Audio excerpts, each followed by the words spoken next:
Good morning. My name is Michael Towers, and I am the CEO of Speaking of Your Success.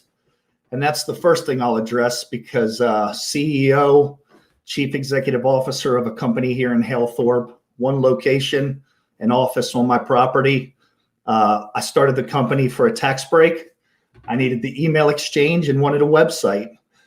Ultimately, Speaking of Your Success will be a vehicle that I utilize to be able to share my story to as many people as possible, in the hopes that since I've navigated life through the ups and downs of mental disorder and feel like I've succeeded and have found a good place with it, my story could be utilized to help someone live their best life, navigating life with mental disorder. So that is my purpose. I want to tell you a little bit more about why this became my purpose. I want to tell you my story with mental health, the ups and downs, where I'm at today, what it was like, what happened, right? What was that moment where I went from struggling with mental disorder and really not having an idea of what the way out was to being able to accomplish all the things that I wanted to accomplish and having a life that today is beyond my wildest dreams.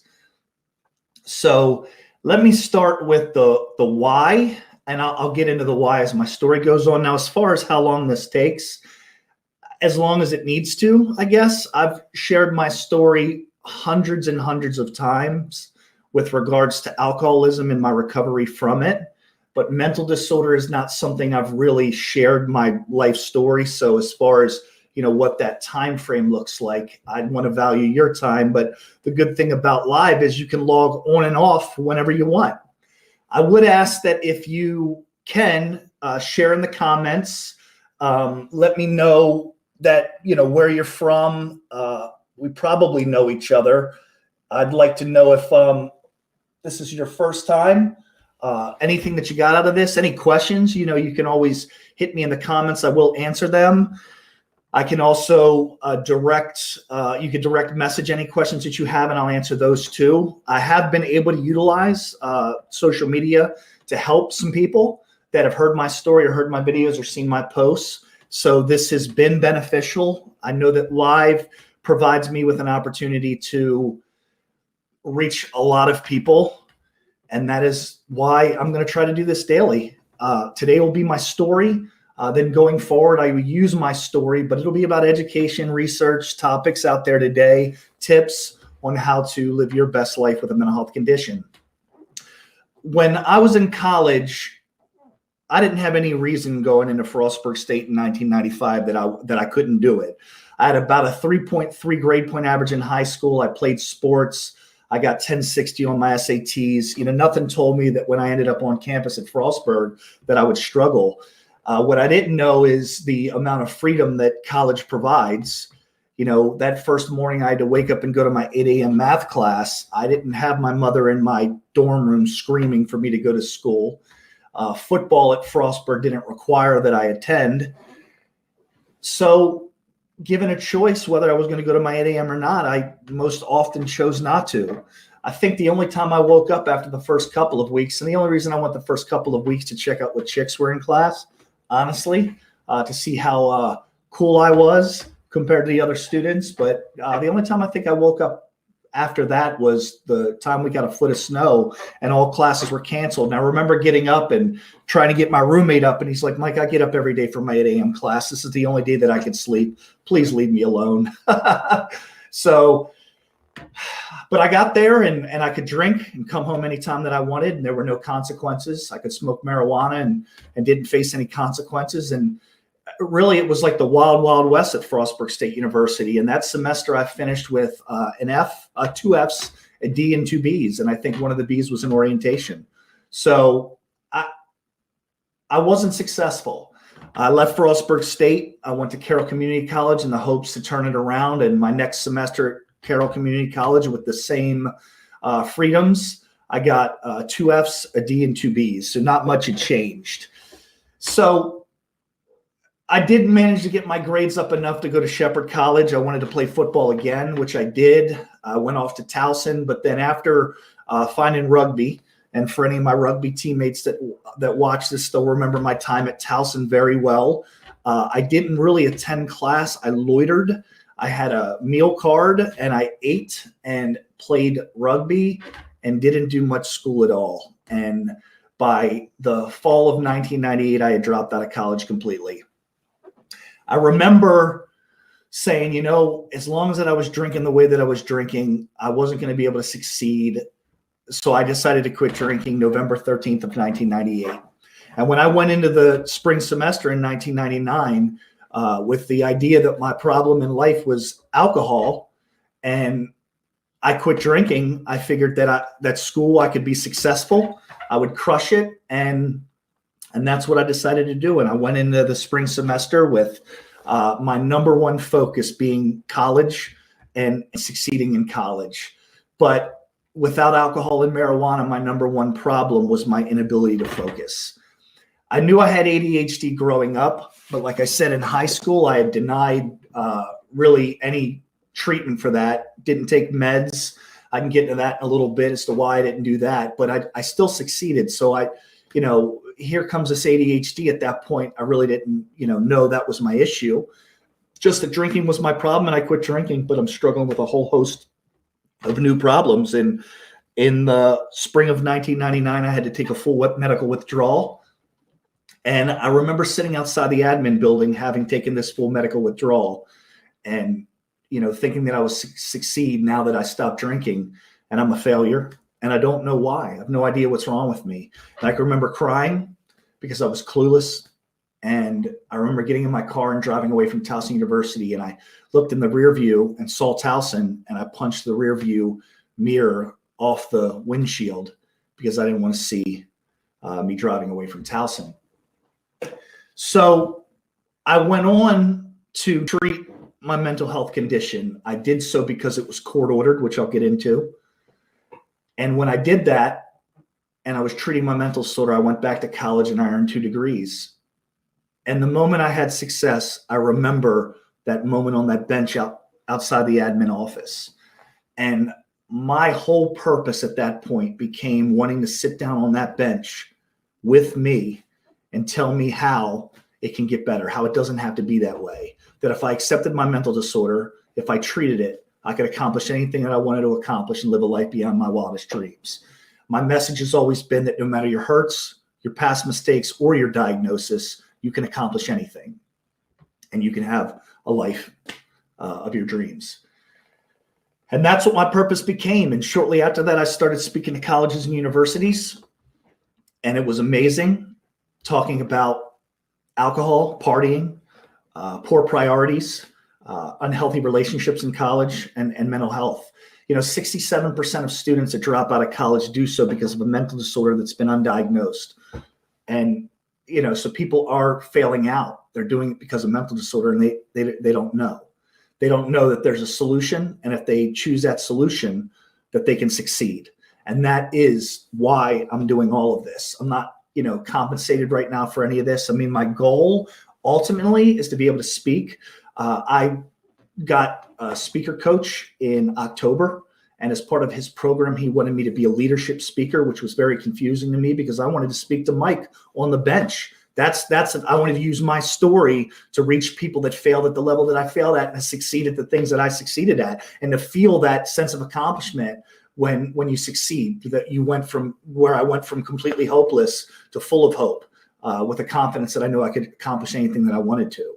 So to be a leadership speaker, that didn't make sense to me until I started doing research on employee mental health.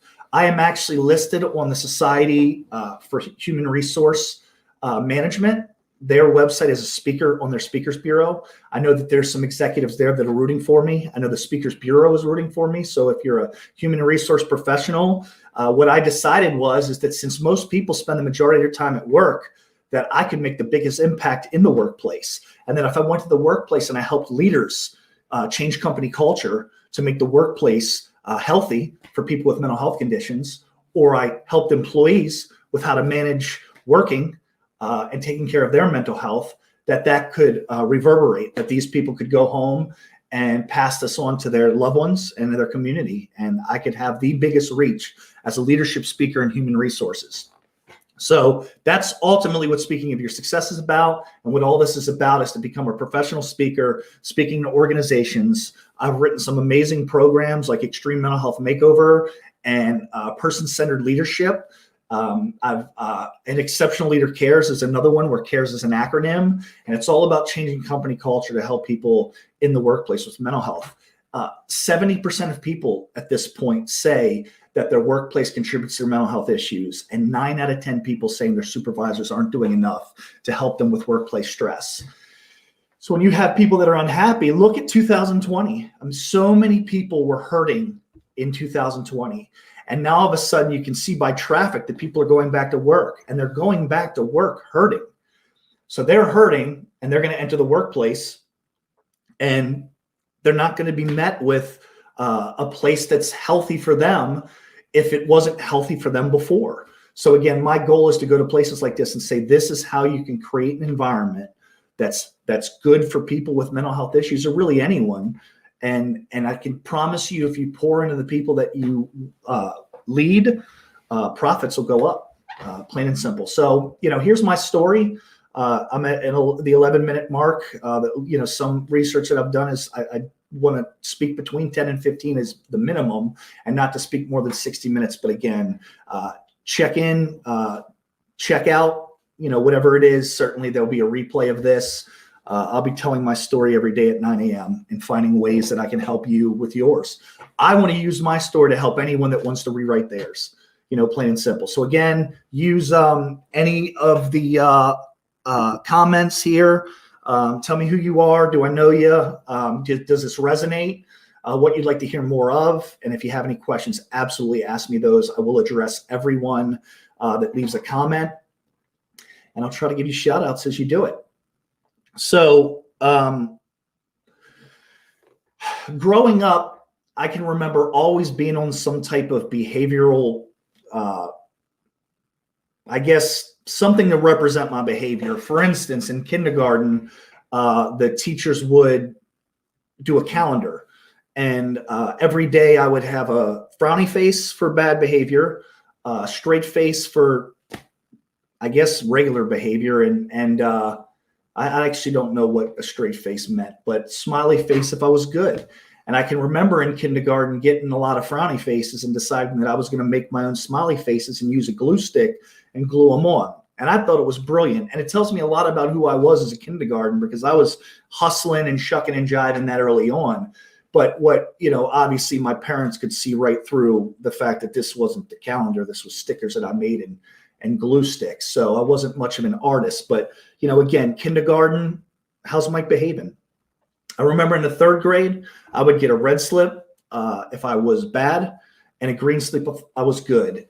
And I can remember once we were going to go to Disney World. My dad said I had to get green slips all week long for me to go to Disney World. And I can remember on that Friday getting a red slip that said borderline on it. And I can remember as a 3rd grade going up to Miss Urad saying, "Now, hold on, borderline's right down the middle. You could put borderline on a green slip and communicate the same thing, and I could go to Disney World." Well, my dad had grace, and I still ended up going to Disney World. But my point in that is, in the 3rd grade, there's something that I got to do that none of the other kids are doing, so that my parents know that I'm behaving in school. So I really didn't know what was wrong. My parents divorced when I was 6. It was split homes, a week with my mom, a week with my dad. My dad worked a lot of hours. He was a stagehand. He could go to the Baltimore Arena at 6 a.m. to set up a concert that didn't end till 11 o'clock midnight, and then have to tear that out. So he could be gone from 6 a.m. to 2 a.m. My mother, on the other hand, identified that I had these issues like ADHD, and decided she wanted to help me and got me treatment. I saw a therapist, which I couldn't stand. We're playing the feelings game. I'm punching a pillow. I have no idea how any of this is supposed to help. I don't know what's wrong with me. I remember getting a CAT scan at Georgetown University, and I can remember thinking, how screwed up must I be to have to go through this machine that's making all this noise to find out how jacked up I am. I didn't want to be in the therapist's office. I wanted to be hanging out with my friends, and with therapy, with medication that I took, became stigma. getting made fun of for having to go see the nurse. I was a freak, and it was tough, and I didn't want any part of it.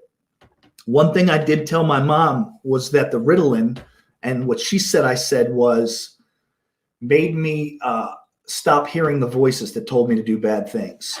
And I think as a 6-year-old, 7-year-old, 8-year-old, what I meant is I had the ability to think before I acted. You know, when I want to call the teacher a name, when I want to talk back, when I want to throw something, there was a second to think, and I could come up with the right thing to do if I had a second to think. And I didn't have a second to think for most of my life. And I continued going to the therapist and taking the meds and seeing the nurse until I just couldn't stand getting made fun of anymore. So stigma, bullying, convinced me that I didn't want to go see a nurse anymore. I didn't want to take medication. And as soon as I didn't have to see a therapist anymore, I didn't see a therapist anymore. And in the 8th grade is when all that stopped. In the 8th grade, I was suspended 23 times. In the 8th grade, I brought a handgun to school. It was a handgun that my stepdad took off a patient who was suicidal, and I found it and decided I was going to bring it in because NWA was my favorite group, and I just thought it was cool to be a gangster.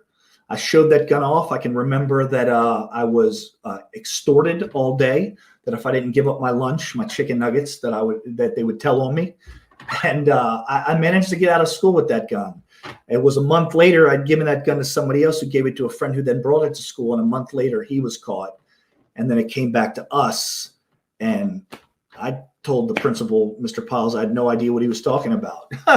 And we had a guy that ratted on us, and I was suspended for 2.5 months. So I was suspended 23 times, and one of those suspensions was for 2.5 months. I mean, it got so bad that Mr. Piles stopped suspending me because my father had to come home, come from work to pick me up. So Mr. Piles just had me do office work, like staple packets and clean up around the office. So God bless Mr. Piles for the grace that he showed me then. He knew that I wasn't a bad kid, that I wasn't malicious, that I just had a disorder. And I didn't know what to do with that.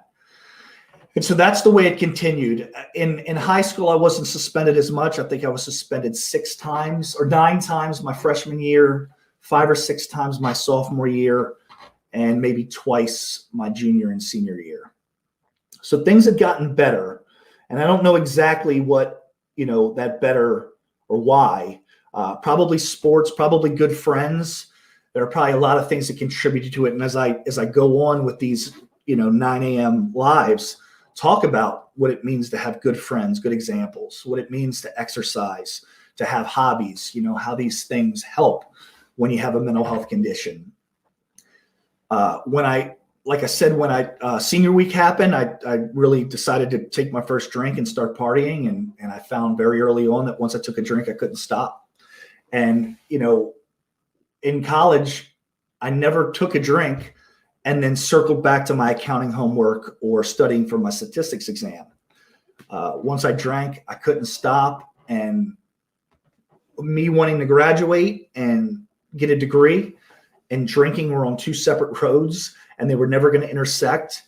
And it wasn't until I dropped out, like I said, where I quit drinking, because I realized as long as I was drinking, I was never going to accomplish the things I wanted to accomplish. So I stopped.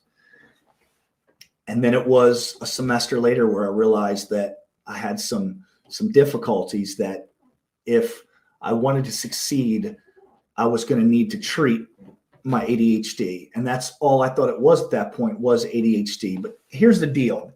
So when you look at people that struggle with mental health issues and they're not getting the help that they need, stigma is one of them. Being bullied that you're a freak for taking medication is something that's going to make somebody not want to take it. Therapy and some of the misgivings with that's going to make you not want to go. Opening up to someone and being honest is important. And if you're not willing to do that, the therapy's not going to work. But access to treatment, access to care is another limitation that, for me, I come to find out I have another diagnosis, and that diagnosis is bipolar, and that diagnosis is heavy. And when I have bipolar and I have trouble keeping a job, getting health insurance is tough. If I don't have health insurance, I can tell you one of my medications, Lamictal, costs $400 a month without insurance. So I can't afford $400 a month because I can barely hold a job. So I'm in this cycle of not being able to treat the mental health condition because the mental health condition is keeping me from access to care. Not going to pay the $400 a month out of pocket. So therefore, my mental health is not a priority, and I stayed ill. And that's the way it was. And I probably, once I quit drinking and smoking weed, I can tell you those two things are depressants, and they probably calmed me down. And I was more behaved drinking and using marijuana than like the lid off the pot. No alcohol, no marijuana, and just my thoughts. And, I probably did my second year at Towson University to when I finally dropped out for good in a manic state. I carried 2 handguns on campus at Frostburg State, at Towson University, and they were matching handguns because I felt like I was Doc Holliday from Tombstone, and I was waiting for the gunfight on an OK Corral in front of Stevens Hall at Towson University. Like there's no gunfight. It's not going to happen, but that's the way, my mind worked. I had 3 handguns that I carried in my car. I got out of traffic one day because a car tried to drive me and a buddy off the road. I went up to the driver's side door and I tapped the window with the gun, and the guy wouldn't even look at me. So I went in front of his car and I shot at the bumper of his car 4 times, got in the car and drove away. These are the things that I did with untreated bipolar disorder. And so that was 98, 99, 2000.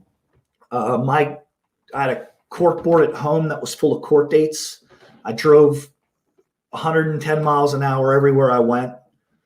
I couldn't function in a relationship and hurt a lot of good women with manic episodes of bipolar. Spent a lot of their money, ruined their credit.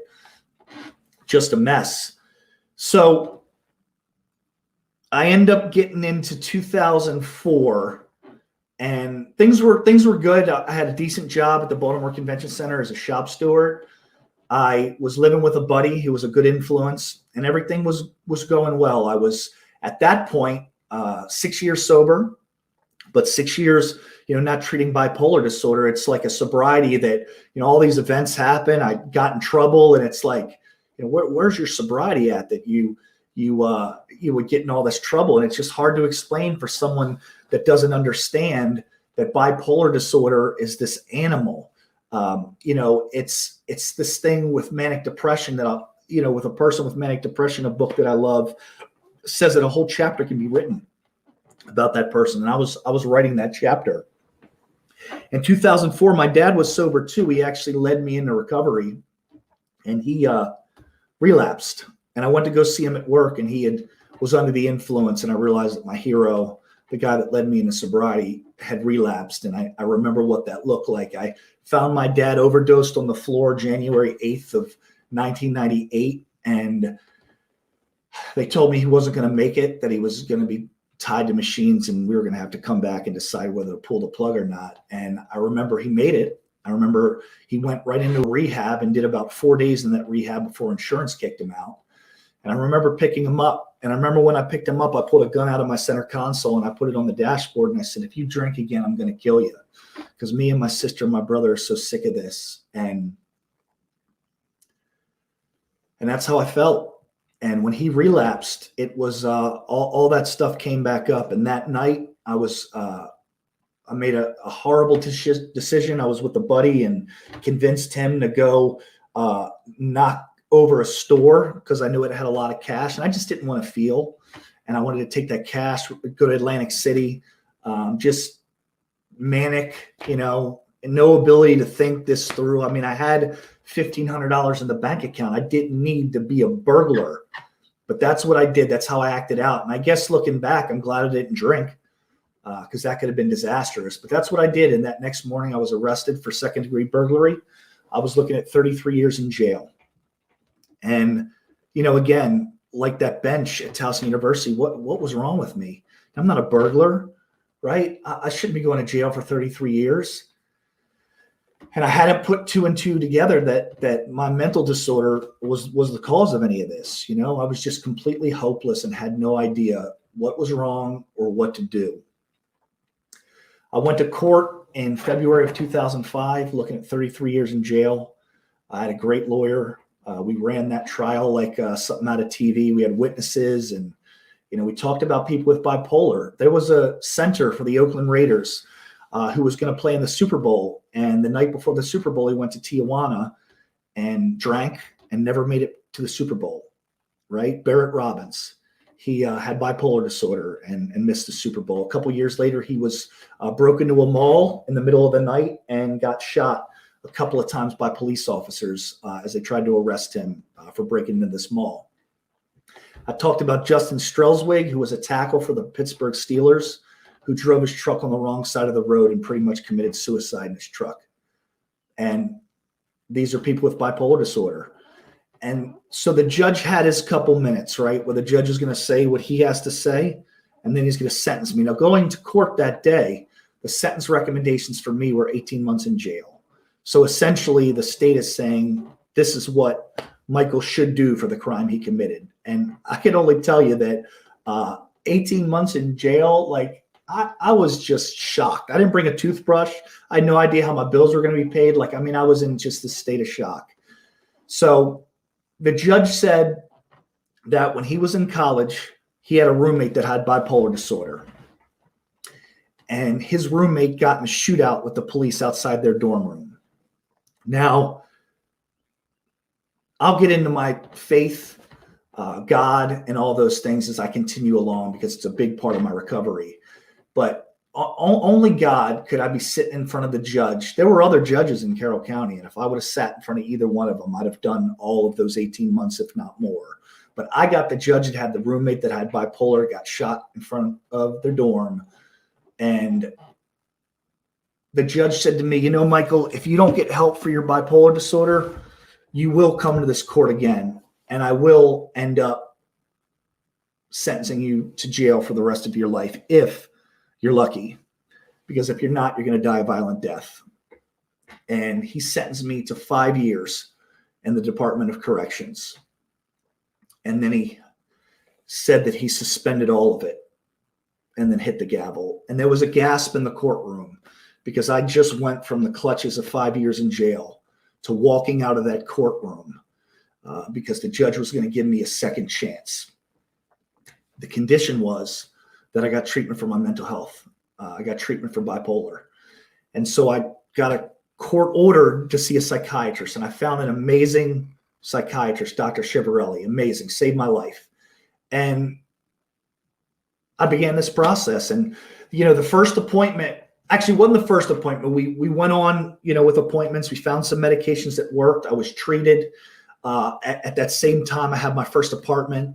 I'm writing a check for the cable. I'm paying the rent.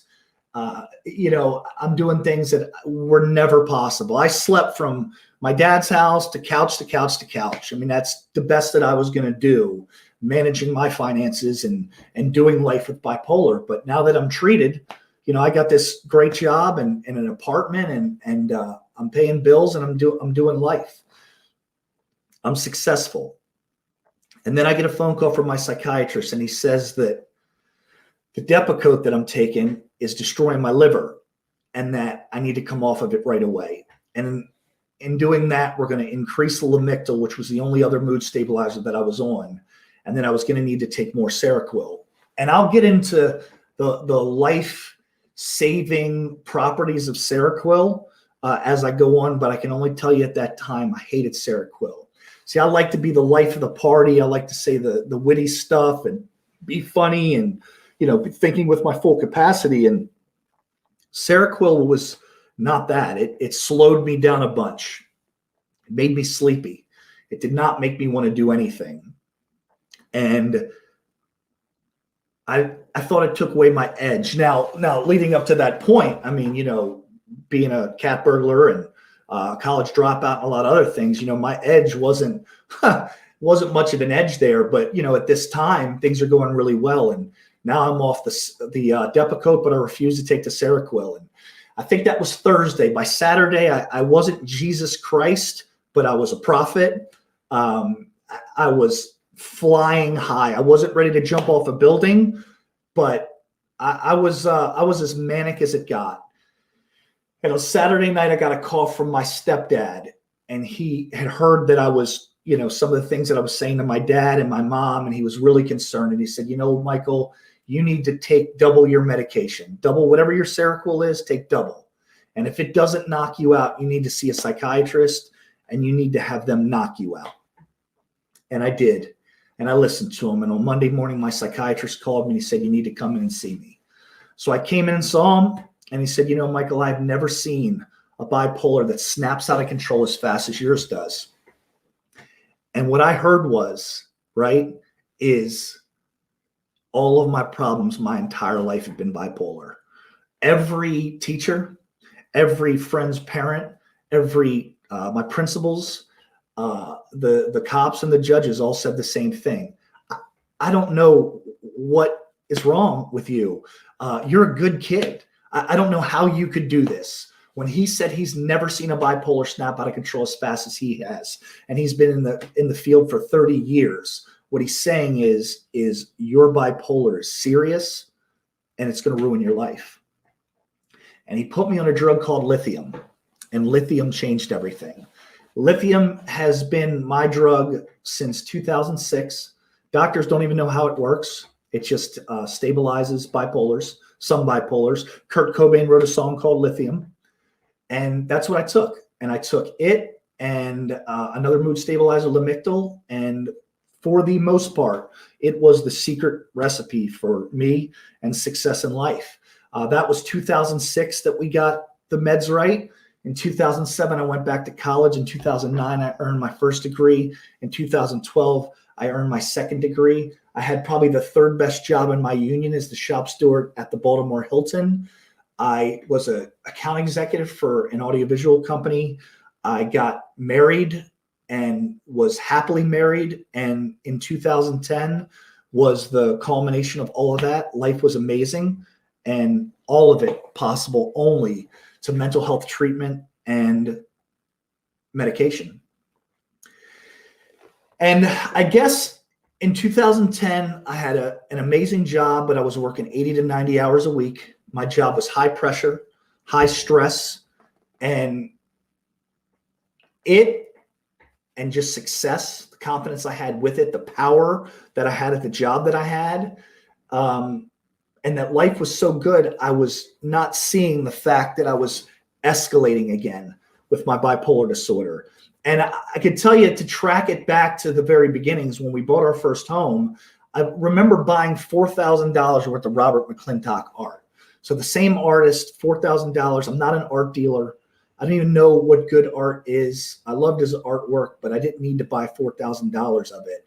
And that was probably the first sign of mania that I could put my finger on. And what happened from 2010 to 2017, 2018 was this dive that was slow and incremental, but was hard to pinpoint. And the whole time, Seroquel was an option, right? Seroquel made me feel like I had handcuffs on my brain, and I didn't like to feel like I had handcuffs on my brain, and I didn't take it. And if I worked a lot of hours or a lot of nights in a row as a stagehand, I'd be up till 2 a.m., 3-4 nights in a row. I would take Seroquel. I could sleep 11, 12 hours. I could reset, and it worked like that. But I was always chasing bipolar. I was never out in front of bipolar. And that's the biggest difference between treatment then for me and treatment now, is today I stay on top of my bipolar. I stay out in front of it. So 2011, I lose my job at the Baltimore Hilton. I had another stagehand run a scissor lift into a high pressure water pipe. So I was asked to step down because under my leadership, somebody did $750,000 worth of damage to the Baltimore Hilton. But there were a whole lot of things there. The way that I ran that place, acted like I was untouchable. The personality conflicts, they didn't want me there. It got to the point where nobody wanted me around because they didn't like who I was. And I can tell you, if you know me, my friends that know me, all I want is for you to like me. And everywhere I went, you eventually had to tell me to go. In 2011, after the Hilton job, I got the account executive job for the audiovisual company, and I brought them a lot of money, and things were great. And then slowly but surely, I started to screw things up there. I was on an event at the Mellon Auditorium in DC, got in an argument with a security guard, and she pulled a handgun out and said that she feared for her life and she was going to shoot me, which was ridiculous because I was smiling the whole time. I just pissed her off, but I have that way. And again, in a situation where it's like things are escalating, it's time to stop, but I didn't have the ability to stop. I didn't. Shortly after that, I lost 70 pounds. I got in phenomenal shape. I won $10,000 in a physique transformation contest. I was doing wonderful. I just started going to a church called Mosaic Christian Church, where I'm at today. Mosaic Christian Church is everything to me. And I was getting so much attention for the weight that I'd lost.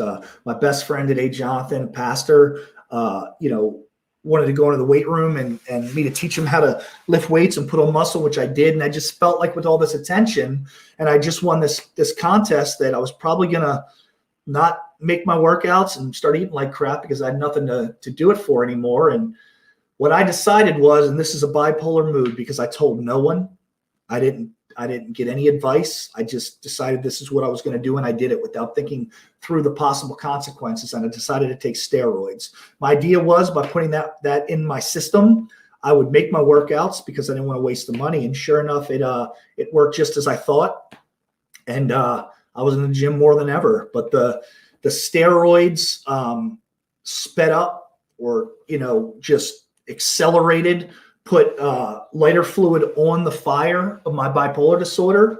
And on top of that, I'm just looking to see what, so on top of that, I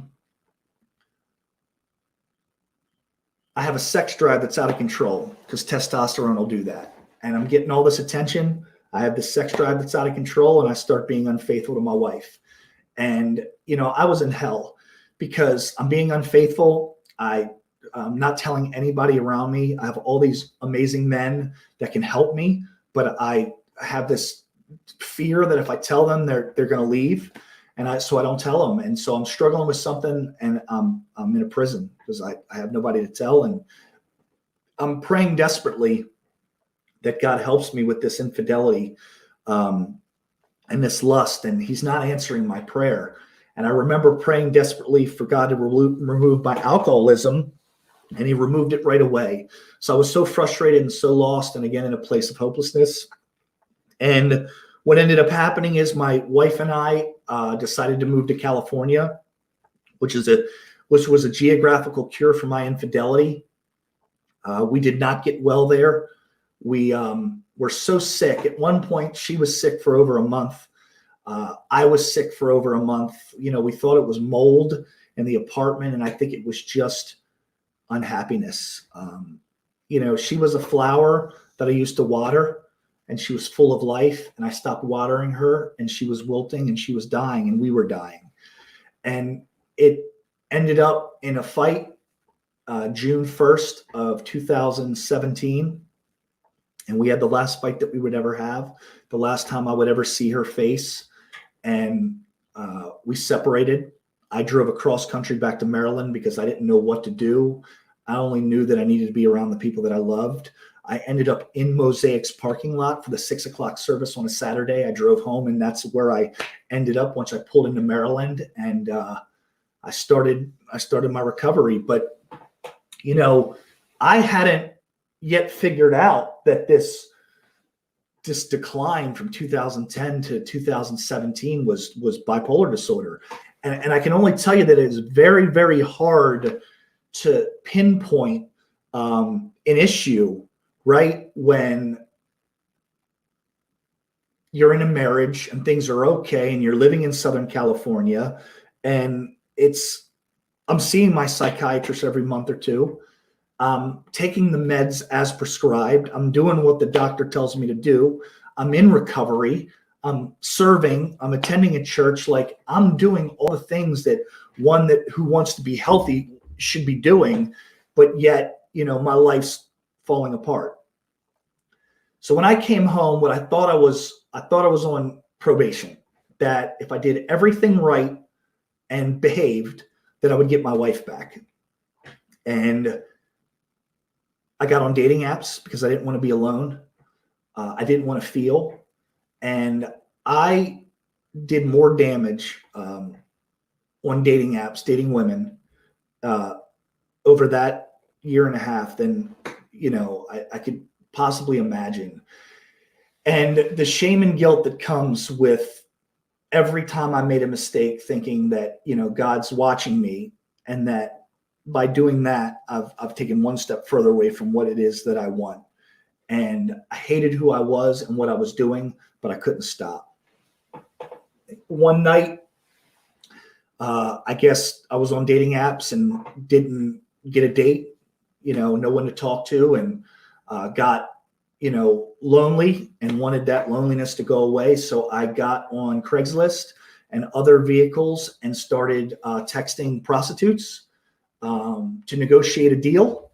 And I think at that point, when I fell asleep, I was talking to like 12 or 13 different women, and I passed out. I fell asleep. I woke up the next morning, kind of realizing what I was doing, what I was on the verge to do, and was full of such shame and guilt. But yet again, no answers. I wanted to stop. I just didn't know how. So I had a psychiatry appointment that day, and I started to head to my psychiatrist, and I did something that I'd never done before. And when I went to take my medication, I took the wrong pill.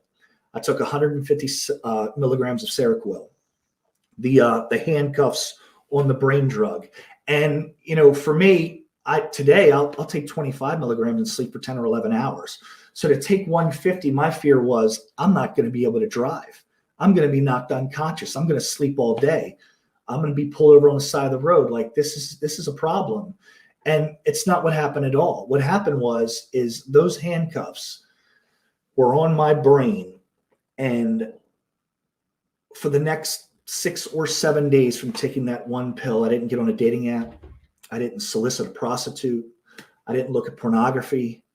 My mind was quieted. And it's when I realized that I need handcuffs on my brain. And that was probably the biggest turnaround moment for me to realize this is something that I have to keep reined in, that I can't be chasing bipolar behind to infidelity, to having a security guard pull a gun at a wedding venue, that I need to be diligent and proactive or my life will fall apart. So that's what I did. And that space that Seroquel created, that calming, those handcuffs, you could say, that stopped my mind from racing, enabled me to read a number of books. And one of those books was a book called The Ragamuffin Gospel. And again, like I said, I'll get into my faith, but I'll tell you about the Ragamuffin Gospel. It's the story of Christ's ministry on earth. But the author talks about who he came for. I know God came, God sent his son to come for us, to die for us. But specifically, he came for people like me. There's a line in the Bible, a scripture, it's in the book. It talks about how the Pharisees are talking about him, and why does he hang out with basically the scum of the earth? And Jesus turned around and said, I didn't come for you. I didn't come for the upright. I came for the sinners. I didn't come for the well. I came for the sick. I came for Mike Towers. And in reading that, I fell in love with Jesus Christ. And what I knew, in the bottom of my heart now, is that if God can come to earth to die for me specifically, that I cannot look at pornography today, that I cannot date today. And that's what I did. And again, reading these books, I grew, my faith grew, taking medications that I needed to take helped me put all the pieces together. And September 1st of 2009 or 18, I was doing a service event. We call it Impact Week at our church, where we serve as many institutions, programs, facilities that we can serve over a week, 10-day period of time, just to show them, how much we love the community. And I was given one at a facility called Second Chance, of all places. And I can tell you that Second Chance is one of my tattoos. It's right there, Second Chance. I was leading the huddle when a woman walked up to the huddle who was in Maryland for about a year. She's from Colorado. And I knew from the moment she walked up that God had put her there for me. And I asked her out, and she said yes. And 4 months later, I proposed at second chance, and then we were married. And, you know, Christina has got the grace, the love, and everything it takes to be with and love someone like me. And she's a saint, and that is what treated bipolar disorder enabled me to do. It enabled me to slow down, enabled me to read books that changed my life, enabled me to meet the person that God picked out for me. And it led me to right here, which is, you know, to spend 46 minutes just telling you my story, to get to a point where there's millions of things I haven't said, but what all this journey has done for me is helped me be able, or empower me to be able to speak about what it takes on a day-to-day basis. And there's so many things that I haven't discussed. I mean, exercise, like I said, accountability, hobbies, having a place to go, recovery, you know, from addiction or alcoholism, if that's your thing, you know, whatever one person's recipe is, right, for stability in their life so that mental health doesn't affect them. You know, people have mental illness, but it doesn't have to stop you from accomplishing things that you want to accomplish. I mean, when I came home from California, I got in a hotel, and it's a hotel in Westminster, Maryland. I used to drive by and go, who the heck stays there? And now I'm staying there. And they booted me out because my credit card ran out, and I was essentially homeless. If not for some good friends and the ability to stay with them until I figured things out, I would have been homeless. And I can remember being by a dumpster. I was walking my dog behind the dumpster, and I looked in the dumpster and I saw a mattress they had thrown out. And I thought, you know, I wonder how long that mattress has been there, because I needed a bed. You know, today I have a house on half an acre. I have 3 gorgeous German Shepherds. I probably have about 10 grand in the bank. I have a great job as a counselor. And now I get to do this, you know, as a passion project, to have the time, because I've built a life that's not full of chaos. It's not a board of court dates that I rotate, right? It's not court, you know, for second degree burglary. It's not dealing with getting suspended at work or a lot of those issues. It's just stability. And it's just, what do I want to do today to advance my message? How do I want to be a good employee, a good husband, a good church member, a good friend? That's what life is about, stable.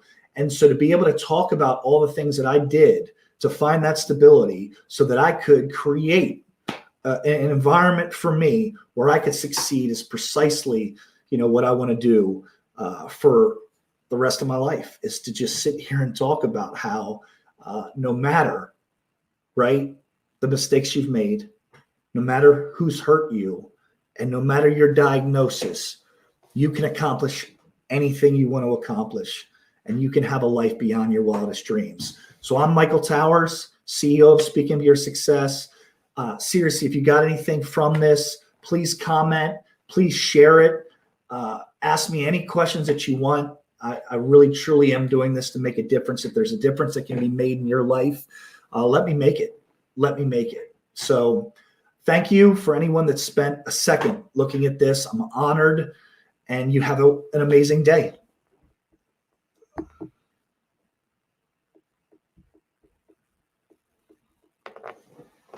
Hold on, I got something I can do here. Hold on.